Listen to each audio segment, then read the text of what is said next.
প্রথম দিন রাতে তারা আরও কয়েকজনকে ধরার চেষ্টা করলো, পায়নি, আমাকে নিয়ে তার ডিবি অফিসে নিলেন।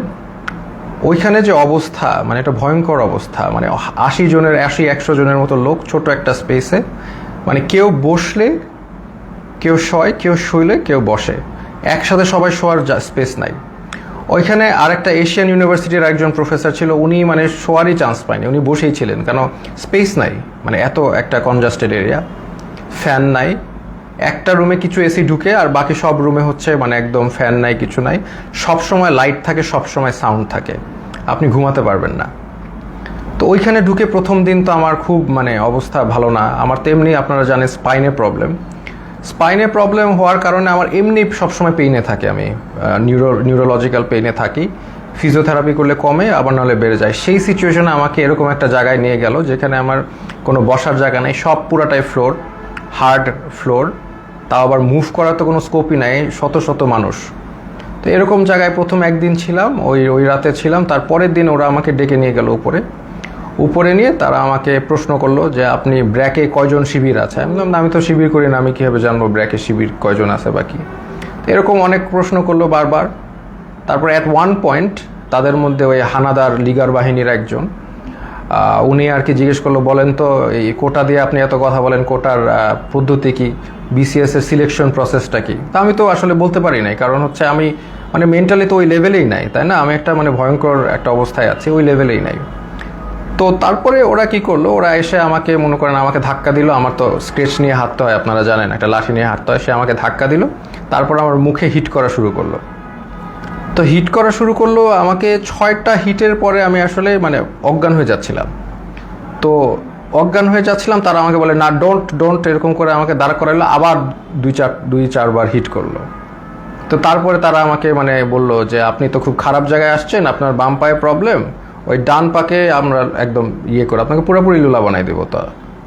তো এরকম একটা কথা বললো, এবং আরেকজন লাঠি নিয়ে আসলো আমাকে মারবে, পরে ওরা লাঠি দিয়ে হিট করে নাই, না করে আমাকে ওই জায়গায় আবার সেই জায়গায় যেখানে রাখে সেখানে নিয়ে গেল।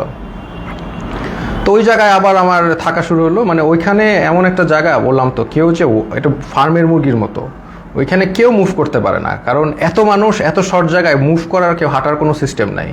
ওই যে আমি বললাম আপনাদের, কেউ শুলে কেউ বসে, কেউ বসলে কেউ শোয়, মানে আর সবসময় লাইট আর সাউন্ড কন্টিনিউয়াস, ঘুমানোর কোনো স্কোপ নাই। ওইখানে সবচেয়ে ভ্যালুয়েবল রিসোর্স হচ্ছে একটা বোতল, কারণ আমরা তো ফ্লোরের মধ্যে শোন, তো ওখানে তো হার্ড ফ্লোর, ওইখানে কেউ যদি একটা বোতল পায় আলহামদুলিল্লাহ, মানে এটা মানে এক ভ্যালুয়েবল রিসোর্স। তো ওই বোতলটার উপরে তারা মানুষ মানে পেলে যে খুশি। তা আমাকে অনেকে চিনেছে, ওইখানে চেনার কারণে দেখা যাচ্ছে 2 দিনের মধ্যে আমি একটা বোতল ম্যানেজ করলাম মাথায় দিয়ে শোয়ার জন্য ফ্লোরে, এই একটা অবস্থা। তো আরেকটা বিষয় হচ্ছে ওইখানে 80 জনের একটা টয়লেট, আর আমার তো এমনি যেহেতু হাই কমোড ইউজ করতে হয়, বিকজ আমার মানে স্পাইনে প্রবলেম আছে, তো ওইখানে লো কমোড, তাও আবার 80 জনের জন্য একটা, 100 জনের জন্য একটা। তো এত লোকের একটা কমোড তো বুঝতেই পারছেন কেউ ইউজ করতে পারে না ওইভাবে। সো আমি খাওয়া কমিয়ে দিলাম, because I have to go to the washroom, এটা তো যাওয়া যাবে না, আমি খুব কম খাওয়া শুরু করলাম যাতে টয়লেটে না যাওয়া লাগে। আর আরেকটা বিষয় হচ্ছে টয়লেটে ইউজ করে সাবানও তারা প্রোভাইড করে না কোনো রকম। সো এইরকম একটা কন্ডিশনে আমরা যাচ্ছি। আর এরপর থেকে আর কি আসলে জিনিসটা বুঝলাম যে বিষয়টা কি, আসলে বুঝার বিষয় ছিল, এখন আমি বুঝতে পারলাম।